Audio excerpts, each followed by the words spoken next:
Well guys, welcome back to another video. My name's Hudson and this here is my first gen, and today we're gonna attempt to install crossover steering on this thing. So it does have some sort of lift in the front. I say that because I'm not sure really what those springs are. I got them from my brother who got them used, and he himself did not know. And as you can see, we got the stock steering set up right now, and we're going to be swapping over to crossover steering. So I think I got all the parts. I should have them all. Now the first thing I'm going to do is install my steering arm on the kingpin. So here's the arm. This came from Rough Stuff. I bought just the arm. And this, I'll take out these 4 bolts, replace those bolts with studs, and this is gonna sit just like that. Pretty simple, hard to mess up, hard to go wrong. So let's get them installed. Alright, so I just went ahead and removed those 4 bolts. This is what you get. There's the kingpin itself down in there, and the nylon cup and whatnot. So what I'm going to do next is get 2 of these studs started, and then I should be able to set this arm right down on there and get her tightened down. Alright guys, yesterday on the crossover steering swap on this first gen Cummins, I put on the steering side the arm right here. We got that installed. We got the pitman arm, and I'll show you the part number for this in a sec. I'm hoping this works. This pitman arm is gonna go, of course, right on my steering gearbox that I have to move to the 2-wheel drive position. So that'll be getting rid of this plate and going right to the frame.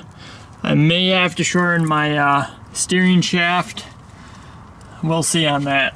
But I'm gonna get the steering box loosened up, and to do that I'm gonna take this intake off, get this battery out of here, just to make some more room down there. Well, it's getting kind of dark out here, and it's definitely dark underneath the truck in the driveway trying to work on it, but I did remove the steering gearbox, as you can see right here. I removed it with the bracket on it, of course, because you have to. So now what I'm gonna do, I'm gonna pull this plate off. This plate is notorious for cracking. I don't believe this one is cracked, but they're known for cracking. And then I'm probably gonna have to, I'll probably cut a slit right in here, because I tried putting my puller on there and this does not want to budge. So I'm gonna pull these bolts out quick and then work on this pitman arm. Well guys, I worked as late as I could yesterday, and it actually ended up getting pretty dark on me. But let me show you what I got done. I wasn't gonna show you last night, but like I said, it got dark and you wouldn't have been able to see anything anyhow. So here's what we did. I believe I showed you I had that steering gearbox off. I took the plate off the backside. Don't mind all this crap on my bed I gotta get rid of. Anyhow, this is the plate on the backside that I took off. And then I was able to remove the pitman arm and drag link off of there. So I went ahead and I threw the new one on. I bolted up the steering gearbox in the 2-wheel drive position, as you can see there. I put the pitman arm on. It's loose, it's not tightened up whatsoever. And I just got, as you can see, my tie rod end in there, and then I just have this one threaded in there as well. Now what I'm gonna do is probably jack up the front, and I should have done this before I ever even started, but I'll probably jack up the front of this truck straighten out my wheels, and then straighten out the pitman arm and get a measurement. It's gonna be adjustable. Both of those, the tie rod ends are one's right hand thread, the other's left hand thread. So you know, if I spin it one way, it'll get longer, spin it the other way, it'll get shorter to adjust the steering wheel. But I need to get it as close as I can, you know, so it's centered and I have a full range of adjustment either way. So that's what I'm gonna do quick. All right, got the wheels straightened out, and man, I just love the way this truck looks. I think it looks awesome. Anyhow, now what we need to do is pull a measurement. Come on, camera. We need to pull a measurement from right here where that tube is gonna slide over to right here, and just gotta make sure these are roughly centered. Take that measurement, pull those off, and weld her up. Bent this up, got it welded on. Not the prettiest welds ever, but it's definitely not coming off. I got a little bit of a bend in there, just like I wanted. And now we're gonna slap that thing on. I still have to tighten up the tighten down the pitman arm, torque that up, and then put the lines on the steering gearbox, and then hook up the steering shaft as well. Well, we're getting somewhere. Threw the intercooler pipe back on. I got the lines hooked up, and they look kind of goofy, being that these originally went to the four-wheel drive box. But don't worry, when we do the hydro boost, them lines are all gonna change anyhow, so I'm not really too concerned about that for now. I gotta tighten down the clamps on the intercooler pipe, fill it up with power steering fluid, and then just grease it quick. But steering shaft is on, gearbox is tight, pitman arm is tight, both these tie rod ends are tight. So it looks pretty good up in there. Kind of hard to see the amount of clearance, everything's black, but I probably got, I don't know, 2 inches. It's not enough. I'm just gonna pull that off and bend it some more and go from there.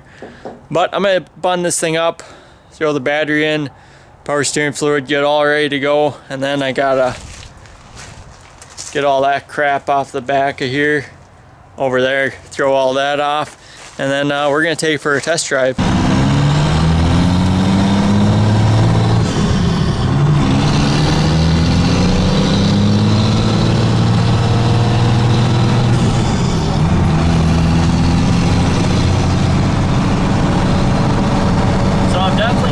Adjust the steering wheel.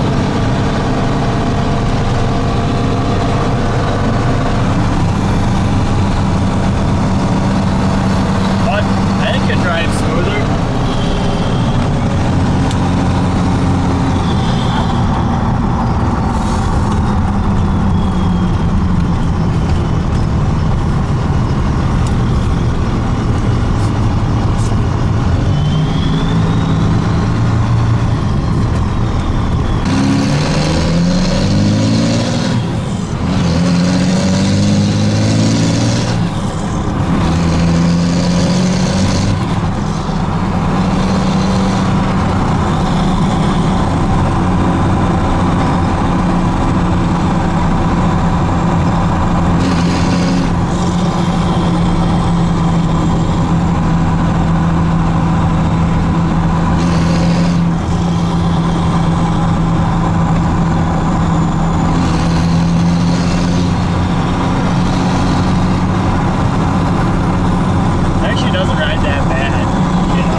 Well, it's a couple days later, and I put some more miles on the first gen, more than just the initial test drive, and I really got a feel for the steering, you know, driving it some more over different road conditions, and it's really changes the entire feel of the truck.